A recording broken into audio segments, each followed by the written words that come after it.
ये इतना भयानक रोग है कि जवानी में भी वृद्धावस्था के लक्षण प्रकट होने लगते हैं। किसी भी कार्य में मन न लगना, पड़े रहने की इच्छा होना, थोड़ी मेहनत करने पर हाँफते रहना, आगे क्या करना ऐसे विचार करने की शक्ति नष्ट हो जाना, बहुत जल्दी क्रोध आकर के आवेश में कुछ ऐसे वचन बोलना, क्रियाएं करना। देखो ना, सुनने को मिलता, माता पिता को पीटा, ऐसा किया, वैसा। जो भोगी पुरुष होता, पास से निकल जाए तो दुर्गंध निकलेगी, और जो ब्रह्मचारी होगा तो उसके शरीर में सौरभ होगी। ब्रह्मचारी का एक एक रोम तेज से युक्त होने लगता है, चेहरे पर हर समय प्रफुल्लता, मुस्कान, उसका हृदय नंदन वन हो जाता है, आनंदवन, बिना किसी कारण की प्रसन्नता बनी रहती है। आप शरीर पवित्र रख के देखो, 1 महीना झूठा मुंह मत रखना, शरीर पवित्र रखो और ब्रह्मचर्य रह के देखो। 1 महीने में आपको ऐसा लगेगा आप देवता हैं। 1 महीने में लगने लगेगा, एक मतलब दिव्यता आने लगेगी।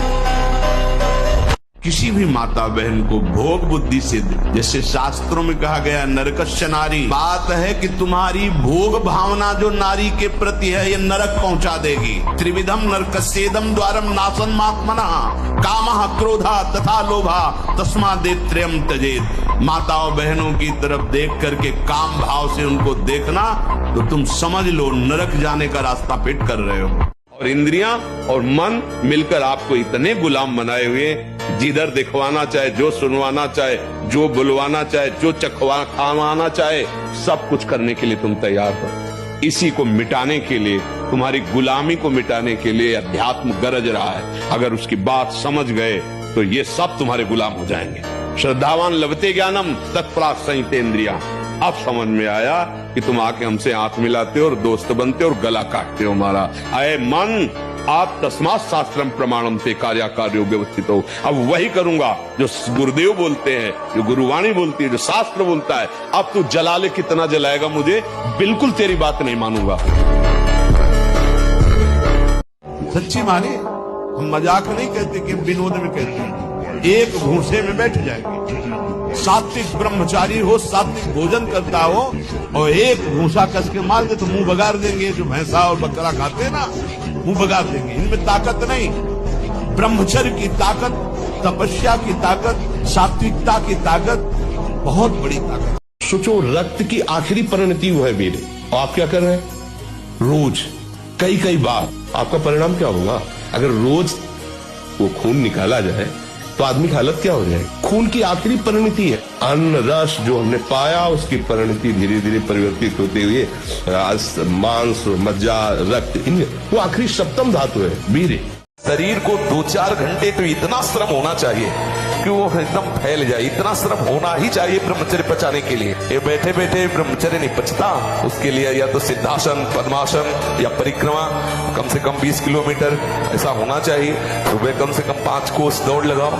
जितना आवश्यक है भोजन, उतने आवश्यक है व्यायाम। ये जैसे नवयुवक जन है ना, व्यायाम करना चाहिए। शरीर स्वस्थ है, बुद्धि प्रसन्न है, जिसमें अब तो क्या व्यायाम होता है, सुबह तक सोए, चाय पिए, गंदे आचरण किए हैं तो शरीर में दम है नहीं, व्यायाम क्या करेंगे? अगर हमारी किडनी नहीं खराब होती ना, जब हमारी किडनी पूर्णतया खराब हो गई, हमें एक संत थे जो किडनी जिनकी फेल थी, उन्होंने कहा अगर अब आप व्यायाम करते तो फट जाएगी, क्योंकि वो फूल चुकी है। उस दिन से व्यायाम बंद किया, नहीं जब से सुधी संभाला होगा 45 मिनट, कई मिनट सर के बल खड़े होना, बिना किसी सपोर्ट के सर के बल खड़े होना, दंड बैठक मारना, और भी आसन व्यायाम 45 मिनट। ब्रह्मचर्य ऐसे थोड़ी रह जाता है कि ऐसे कॉपी ब्रह्मचारी रह जाओगे, नहीं। 45 मिनट व्यायाम करके पूरे वृंदावन की परिक्रमा करके अपने ठाकुर की सेवा, गुरु जी की 2 बजे प्रसाद पाते थे मांग करके। अगर हरि शरण में आ गए तो देखो, चरित्र पढ़ के देखो कि बड़े गंदे गंदे आचरण करने वाले महात्मा बन गए। चरित्र हमारे भगवान ऐसे करुणामय न होना तो हम लोगों की बस नहीं है। कहाँ वो अव्यक्त अखिल ब्रह्मांडों के स्वामी, और कहाँ हम एक शरीर पे आसक्त जीव, भला उनको कैसे? पर उनकी कृपा से। अगर कभी 25 वर्ष के बाद गलती हुई है तो हम उसे कह सकते हैं कुछ नहीं बिगड़ा, क्योंकि तुम्हारा पुष्ट है जीवन पूर्व से, अब आगे बढ़ो। लेकिन बच्चापन से ये जो रोग लग रहे, 13-14 वर्ष का बच्चा है और उसकी हालत ये है कि उसे वैद्य के द्वारा औषधियां दिला करके उसे ठीक करने की चेष्टा कर रहे हैं। क्या हुआ? ये 13-14 वर्ष की अवस्था, इसमें तो उधर वृत्ति ही नहीं जानी चाहिए, मस्ती होनी चाहिए, एक अलौकिक मस्ती, ये किशोर अवस्था है। पर आचरण और संग ऐसे हो गए कि अब कैसे कहें। इस मार्ग में कोई साथी नहीं होता है, सबसे बढ़िया साथी है नाम, बहुत समर्थ साथी है। हरि को इसलिए नहीं बोला कि उनको देख नहीं पाओगे तो विश्वास नहीं होगा। नाम को तो देख रहे हैं ना, हरि राधा हमारे पास है हमारे पास दिखाई दे रहा है, हमारे पास है, नाम है, जिह्वा में चल रहा है, हृदय में चल रहा है, हमारा पक्का साथी है।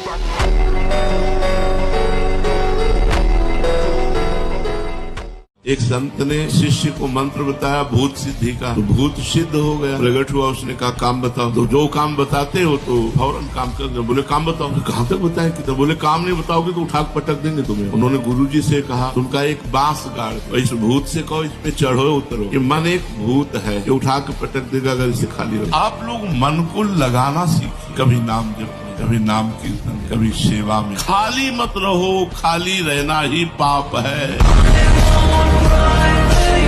मुख प्रसन्न तन तेज विराजा, कीने से रामचंद्र कर काजा। या चेहरा देखो वैसा लगता है जैसे सब उड़ गया, कुछ नहीं रह गया, बस केवल सजावट सजावट रह गई। पवित्रता, जितेंद्रियता, बल, अध्यात्म चिंतन कुछ नहीं, शून्य। बस वही वर्तमान भोगों का चिंतन, कैसे भोगूं, भोगे हुए भोगों का चिंतन। बस आप देख लो अपने हृदय में झांक करके। हम कह रहे हैं फ्रेंड बनाना कोई पाप नहीं है, लेकिन बेविचार करना पाप है। फ्रेंड बनाओ, खूब घूमो, खूब आनंद लो, कोई परेशानी, लेकिन गंदा आचरण मत करो। अगर गंदा आचरण करोगे तो वही तुम्हें डिप्रेशन में पहुंचाएगा, एक दूसरे का मतलब जीवन पतित हो जाएगा। आगे चल करके आपको एक ही रास्ता दिखाई देगा, या तो घोर व्यसन में पड़े रहना या सुख कर लेना। बच्चा है, अगर वो वीरपात करता है तो वो इसी स्थिति को, आप नहीं हजारों ऐसे बच्चे हैं, हजारों, आप ही अकेले नहीं हैं। तो इसका कारण हो गया कि फसल पकी नहीं, आपने नष्ट कर दिया। अगर 20 वर्ष तक ब्रह्मचर्य ठीक रखे और फिर गृहस्थ में जाए ब्याह करके और फिर स्त्री सहवास करे, उसको कुछ नहीं बिगड़ने वाला। वीरपात करने वाले के मसूड़े में फूलना, मुख से दुर्गंध आना, शरीर का पसीना दुर्गंध युक्त होना, वीरवान के यहाँ से दुर्गंध नहीं आ सकती। जो वीरवान अर्थात जो ब्रह्मचारी है उसके यहाँ से दुर्गंध, उसके मुख से दुर्गंध नहीं आएगी, भले कुल्ला करे या न करे। हम कहते हैं आप ब्रह्मचर्य रह के देखो और नाम जप करो, बड़ी बड़ी विपत्तियों को रौंद के न निकल जाओ। तो हमसे बताओ, ब्रह्मचर्य वो पावर है जो आपकी सोच को पॉजिटिव करता है, लोग समझ नहीं पा रहे। और ब्रह्मचर्य हीनता जहाँ जैसे जैसे आती जाएगी, आपकी सोच निगेटिव होती चली जाएगी। निगेटिव सोच ही मृत्यु है और पॉजिटिव सोच ही जीवन है। आपको जो चाहिए वो मिल जाएगा, पक्का मिल जाएगा, हमारा विश्वास है, हमारा अनुभव है। जो चाहिए वो मिल जाएगा, जो चाहिए। कर तुम अकर तुम अन्यथा कर तुम सर्व समर्थ, ऐसे चमत्कार तुम्हारे जीवन में होंगे कि तुम आश्चर्यचकित हो जाओगे। केवल भगवत नाम का आश्रय ले लो, कृष्ण कृष्ण बोलो, राधा राधा बोलो, आप खुद देख क्या चला जाता है। अंदर ही अंदर मनन करते रहो, बाहर से खूब काम करते रहो, क्या परेशानी होनी। और अगर विजय ना हो जाए तो मैं बता। अभ्यास तो इतना विचित्र है भैया कि हमको एक साधक मिला, उसने बताया मैं करता ही नहीं, सोते हुए मेरे हाथ से हो जाता, मैं करता भी नहीं हूं, मुझे सुध भी नहीं रहती। तो हमें पहले तो लगा कि ऐसा कैसे हो सकता है, फिर चिंतन में आया कि अभ्यास के द्वारा हो सकता है। अभ्यास, गलत अभ्यास हमारे जीवन को नष्ट कर देता है। तो क्या हम सही अभ्यास से धीरे धीरे गलत अभ्यास पर शासन नहीं कर सकते? कर सकते। 1000 बार गिर जाए तो भी उसे उठ के खड़ा होके यही जोश लाना है। जैसा पहले जोश था वैसे ही हमारा नवीन जोश होना चाहिए। हमारे साथ भगवान नाम है, गुरु कृपा है, कहीं न कहीं मेरे अहंकार को परास्त करने के लिए लीला है। लेकिन निश्चित हम इस पर विजय पाएंगे, क्योंकि विजय श्री प्रभु हमारे साथ है, उनका नाम हमारे साथ है। 2 महीना सच्चाई से ब्रह्मचर्य रह के देख लो। 2 महीना अगर आपकी जैसे गिलहरी नहीं टिलटिलाती है, ऐसे पूरे शरीर में ऊर्जा शक्ति आपको दौड़ती नजर आएगी। ब्रह्मचारी के पैर ऐसे पड़ते हैं जैसे आग में कोई चलता हो। आग में कैसे चलता है, ऐसे उसके पैर पड़ते हैं। कहने का सारांश है कि मनुष्य शरीर में वेद एक महाशक्ति है, जो इसका अधिक से अधिक संग्रह करता है वो उन्नति को प्राप्त होता है। बड़े बड़े वैज्ञानिकों का मत है कि सृष्टि के प्रत्येक पदार्थ में कोई न कोई सार तत्व अवश्य होता है। उसी तरह मनुष्य के शरीर का एक सर्वोच्च सार तत्व है वीर्य। इसके बिना वो एक क्षण भी सक्रिय नहीं रह सकता। तो जो व्यक्ति अज्ञान के कारण अपने वीर्य का क्षरण करता है, नाश करता है, उसमें बहुत से दोष उत्पन्न हो जाते हैं। शरीर को इतना थका देना चाहिए कि वो उधर चेष्टा ही न, जैसे ब्रह्मचर्य को पुष्ट रखना है। अगर ब्रजमंडल में कहीं है वो आप उठा लो गिरिराज जी की रोज परिक्रमा। अगर मनी राम ऐसे न कर दे तो मैं बता ना है? जब हस्तमैथुन के लिए मन कहे तो बिल्कुल ऐसा समझो मेरे हाथ टूट गए, मैं बिल्कुल नहीं करूंगा। अगर ज्यादा मन परेशान करे तो बाहर निकल कर टहलने लगो, राधा राधा राधा राधा राधा, उससे बचो। जहां हमसे गलती हो रही वो गलती की दूरी बनावे। अब अगर करोड़ नाम जप होता है, शरीर निष्पाप हो जाता है, रजोगुण तमोगुण का नाश हो जाता है, हर समय शुद्ध सतोगुण की स्थिति रहती है। आगे रोग होने वाले जितने पाप बीज हैं वो सब नष्ट हो जाते हैं, और जो रोग हो गया है उसके सहने की सामर्थ्य मिलती है। तत्काल उसके अंदर भावनाओं का प्रवाह फूट पड़ता है, और स्वप्न में बड़े बड़े देवता, बड़े बड़े ऋषि मुनि, बड़े बड़े संत भक्त ये मिलते हैं। बिल्कुल यथार्थ जैसा लिखा है ऐसा ही। जब इस तरह की स्थिति उसके होती है तो उसका अनुभव भजन में और गाढ़ होने लगता है। एक बार अगर अब मन चढ़ गया आपके ऊपर और मनमानी आचरण करा लिया तो आपको भजन लायक नहीं रखेगा, क्योंकि वो समझ चुका है कि तुम ऐसी जगह पहुंच चुके हो कि अगर अब हम इसको हरा न पाए तो मुझे जिंदगी भर इसका गुलाम बनना पड़ेगा। तो वो आखिरी कोशिश करके आपका नाश करेगा। बस आप सावधान। इस समय आपके घुटने उसकी गर्दन के ऊपर है ऐसा समझो। वो विचलित हो रहा है, भड़बड़ा रहा है, कोई तो मिले ऐसा, थोड़ा तो हमें जीवन दान दे। क्या विषय वो चूक कर दी तो फिर गिरा दे। एक सांप को जब बंदर पकड़ता है तो बोले ऐसे ऐसे जड़ में रगड़ता, फिर देखता सू तो नहीं बोला, और वो मरने पर भी रगड़ता ही रहता है कि कहीं इसमें जान। बोले बस ऐसे ही साधु को, साधक को, उपासक को अपने मन को रगड़ना है। राधा वल्लभ श्री हरिवंश, राधा वल्लभ श्री हरिवंश, राधा वल्लभ श्री हरिवंश। सू बोलने का मतलब अगर थोड़ा भी विषय स्फुरण रह गया तो अभी रगड़ते रहो राधा वल्लभ श्री हरिवंश। पहला ब्रह्म मुहूर्त में जगना। तब ब्रह्म मुहूर्त में बिना कुल्ला किए, जैसे तांबे के पात्र में 1 लीटर जल रख ले, रात भर रखा रहा, उसे पी, तो वो बहुत आपको उसमें ब्रह्मचर्य में।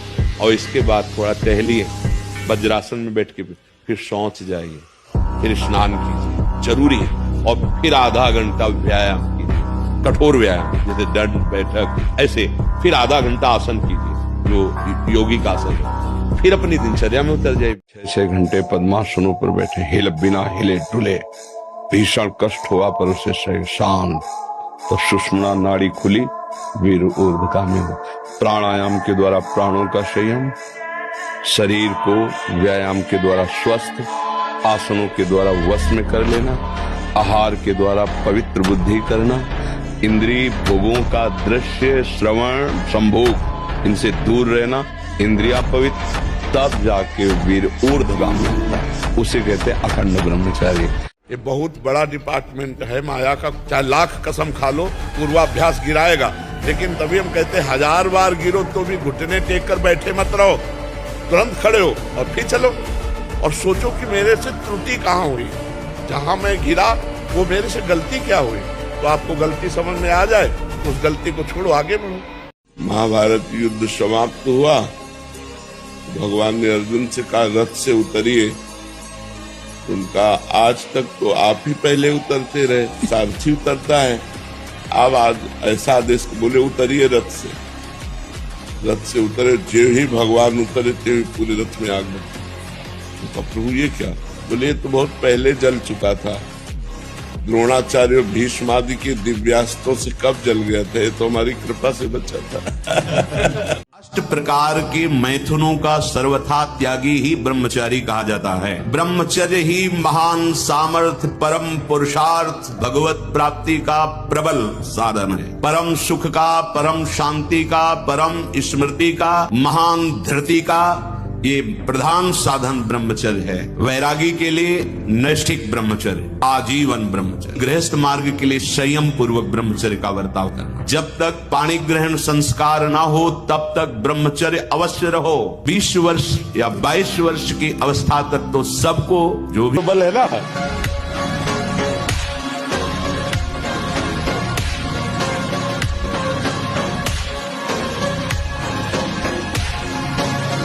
जीता तो है पर मुर्दे की तरह निस्तेज, उसमें उत्साह, उसमें शूरवीरता, ये सब क्षीण होने लगती है। आंखें धस जाती हैं और उसकी हड्डियां कमजोर होने लगती हैं, बाल पकने लगते हैं, झड़ने लगते हैं। थोड़ा भी परिश्रम या मेहनत करने पर हाँफने लगना, थक जाना, दैनिक दिनचर्या बिल्कुल ठीक ना होना, चित्त में बहुत सी कुचिंताएं बढ़ जाना, थोड़ा सा दुख एक पहाड़ जैसा लगना, थोड़ा सा भय ऐसा लगना कि अब क्या होगा। कुछ नहीं बोलना सहने का मतलब होता है। कुछ नहीं बोलना, मन कह रहा मुझे ऐसा करना है, मुझे ऐसा करना है, मुझे ऐसा, कुछ नहीं बोलना। कुछ भी उसकी जलन जो हो रही है किसी से नहीं कहना, शांत गंभीर, खत्म। पर उपासक क्या करता है, जो कच्चा उपासक है, नहीं नहीं अब मेरे मन में आ रही, मेरे मन में जलन हो रही, मुझे ऐसा करना है, मुझे ऐसा नहीं। शांत, न बोलना है जो मन में आ रहा है, ना उसकी जलन पर ध्यान देना है, अपने मंत्र नाम उपासना कर्तव्य में लगे रहो, शांत हो जाओ। इसके शांत करने की युक्ति है, इसे मतलब मत रखो। किसी माता बहन की तरफ देखा, उसके अंदर काम नहीं है लेकिन स्वाभाविक रचना है, वो मृदु मुस्कान के द्वारा देखना, बात करना, ऐसे अब वो स्वाभाविक बड़े निर्मल भाव से देख रहे हो। और मेरा मन है मलिन, मेरे मन को लगा कि मेरी तरफ ऐसी चेष्टा, अब कुछ नहीं हो, कहाँ की है क्या, अब बैठे बैठे भगवत चिंतन नहीं होगा, वही चिंतन होगा। अगर आपका पेट साफ नहीं तो आप ब्रह्मचर्य नहीं रह सकते। आपका उदर विकार बना रहता है तो नींद, आलस्य और प्रमाद पर विजय प्राप्त नहीं कर सकते। कब्ज बनी रहेगी तो कई रोगों का प्रादुर्भाव हो जाएगा, आप विक्षिप्त रहेंगे। होश में सबसे कहते हैं नित्य व्यायाम जैसे भजन आवश्यक है वैसे आवश्यक है, क्योंकि शरीर के अंगों को हलचल चाहिए, एक बार पसीना आना चाहिए। जितनी भी नई पीढ़ी है गंदे नशों में जा रही है, गंदे आचरणों में जा रही है, वो ब्रह्मचर्य को कुछ समझ ही नहीं रहे, उसको एक खिलवाड़ समझ रहे, मनोरंजन समझ रहे। तो थोड़ा ब्रह्मचर्य पर ध्यान दो, आहार शुद्ध रखो, गंदे लोगों का संग न करो और नाम जप करो, तो आपकी बुद्धि में विवेक आने लगेगा, क्षमता आने लगेगी उसको काटने की। काट दिया तो बात बन जाएगी। भोजन इतना पाए जो सुपाच्य हो और सोच पूरी साफ हो जाए। अगर कब्ज रहेगा तो फिर हमारा ब्रह्मचर्य नष्ट होने की संभावना रहती है। जिसकी बहुत कब्जियत बनी रहती है तो ब्रह्मचर्य क्या है, घी समझो, वो उसको उचित आहार विहार से संयम में किया जाता है।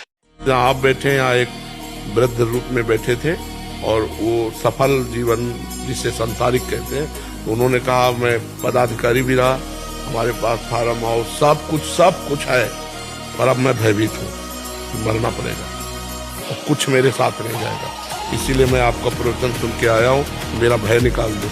भय से तो निकलने वाला नहीं कि टेबलेट दे दे। निर्भय हो जाओगे, भगवान की शरण में होके नाम जप करो, निर्भय हो जाओगे, निश्चिंत हो जाओगे, निःशोक हो जाओगे। जो बहुत सोता है उसको कभी योग सिद्ध नहीं होता। सच्ची मानिए 3 घंटे नींद में काम हो जाता है, अधिक से अधिक 4 घंटे। ये सोना हमारे लिए बहुत हानिकारक है और ये सोना हमारे लिए लाभदायक भी है, दोनों बात समझना। जिसका स्वभाव बन जाता है कि जहाँ बैठे वहीं सो गए, जहाँ बैठे, ऐसा हमने देखा है। तो बैठे 2-4 मिनट जहाँ एक घंटा बजने लगे, ये क्या है, ये दलिद्र क्यों? अरे तुम साधक हो, ये दलिद्रता क्यों? क्या यही उपासना में तुमने सिद्धि प्राप्त की है? जहाँ बैठ जाओ वहां तुम लड़खड़ा गए, लार बहने लगी, सोने लगे, घोटा बजने लगे, ये दलिद्रता है, ये तमोगुणी है। ऐसा नहीं, एक बार नींद को समय दिया है 3 घंटे 4 घंटे, आ जाए तो आ जाए, नहीं उसको निमंत्रण नहीं देना, राधा राधा राधा, और जग कर फिर वैसे ही अपनी दिनचर्या, कोई भी फर्क नहीं पड़ना। आप अभ्यास कीजिए, कोई फर्क नहीं पड़ेगा।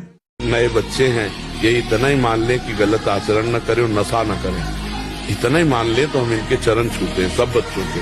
हमारे भारत के भविष्य हैं, ये कोई गंदा व्यसन न करें और ये गंदे आचरणों से बच जाए, नहीं बहुत बड़ी हानि होती है। फिर ब्लैकमेल होने लगते हैं बच्चे, फिर अपने को कंट्रोल में ना करने के कारण वो अपने को मिटा देने की सोचने लगते हैं। नए नए बच्चे कई कारणों से अपने शरीर को त्यागने की बात, थोड़ा अध्यात्म सुने, नशा न करें, व्यभिचार प्रवृत्ति से बचें और अपने आप को भारत की सेवा में लगाने योग्य बनावे, समाज की सेवा में लगाने योग्य बनावे, इतना बहुत बड़ा उपकार हो जाएगा।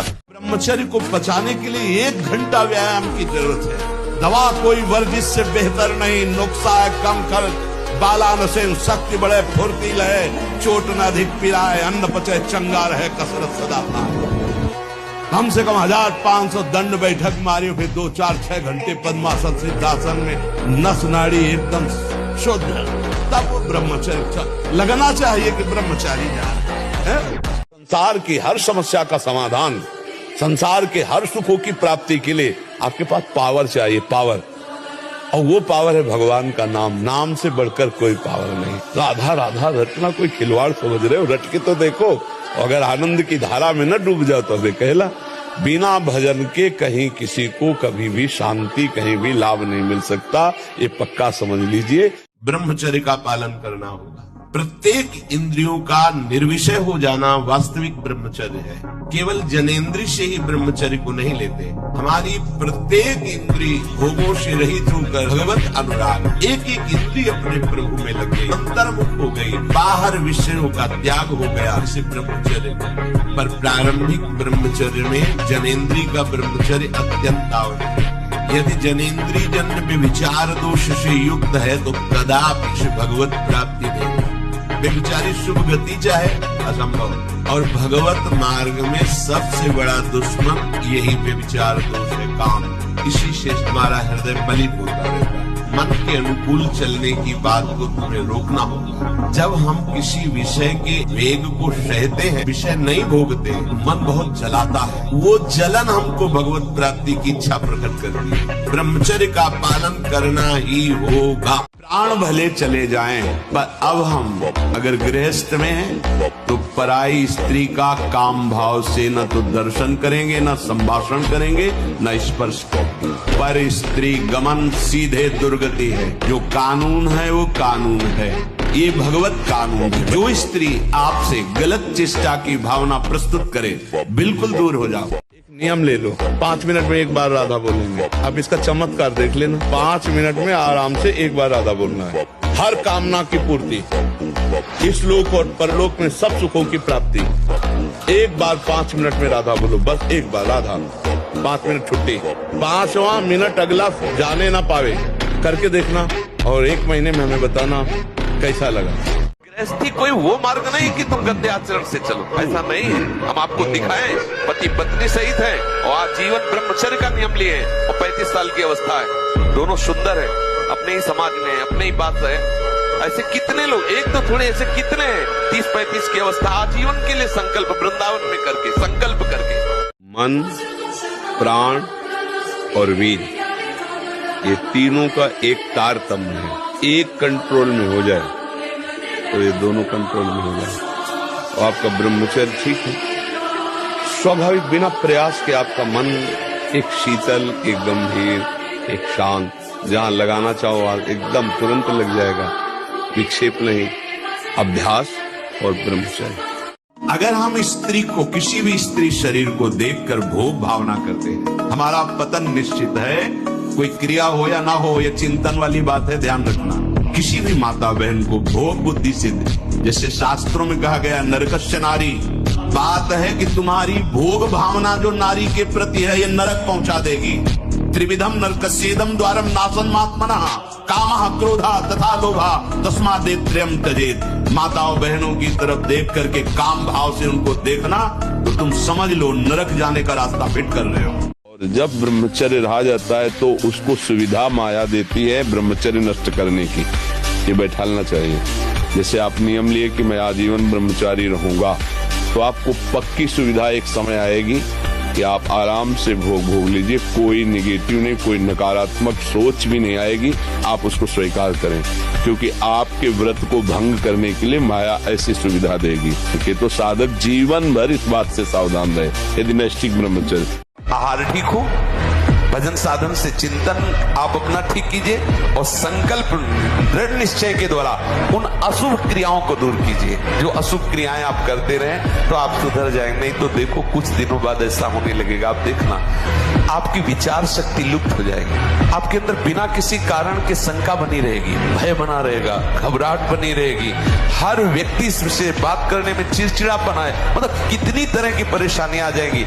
एक, हम भगवान के अंश हैं। चिनगारी, अगर सही ढंग से चिनगारी को सजाया जाए फूस डाल के, तो ज्वाला बनने में देर लगेगी क्या? हम उसी ज्वाला की चिनगारी हैं जिसे परमात्मा कहते हैं, जिसे ईश्वर कहते हैं, उसी की चिनगारी हैं। तो चिनगारी को आप चिनगारी मत रहने दो। अगर चिनगारी एक बूंद पानी से बुझ सकती है, तो चिनगारी को अनुकूल अगर फूस मिल जाए तो ज्वाला बनने में देर नहीं लगेगी।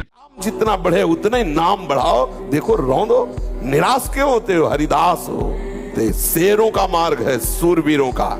पूरे विश्व को ताल ठोक के परास्त करने वालों का ये मार्ग है। पूरे विश्व को, एक भी हमारा कोई सहयोगी नहीं है। जब हमारे मन ही, बुद्धि, चित्त यही हमारे सहयोगी, नहीं तो बाहर कौन सहयोगी होगा? जानते हो, ये जो आपके लक्षण है, अगर संभले नहीं तो अगला कदम जिसे कहते हैं उसे डिप्रेशन कहते हैं। लिख लो आप, अगला कदम जिसे कहते हैं उसे डिप्रेशन कहते हैं। आप परेशान हो जाओगे। ये दुष्ट मन बहुत बहुत ही जीव को त्रास देता है। इसको संभाल लो, सब समझ जाएगा। इसको नहीं संभाला, सब बिगड़ जाएगा। इसके संभालने की सामर्थ्य सिर्फ नाम जप में। मोबाइल है, गलत संग है, बहुत बुरी तरह से ब्रह्मचर्य का नाश नवीन बच्चे कर रहे हैं। हर समय एक शरीर में दिव्य तेज, दिव्य कांति, दिव्य उत्साह। 5 बार 8-9 खंड की अगर बिल्डिंग हो तो उतर चढ़ के जाए, फिर भी ऐसी दशा न हो, क्योंकि ब्रह्मचारी अवस्था होती है। वीर है वो बल है। लघु शंका को बैठोगे, जरा सा स्पर्श करोगे, वीर निकल जाएगा।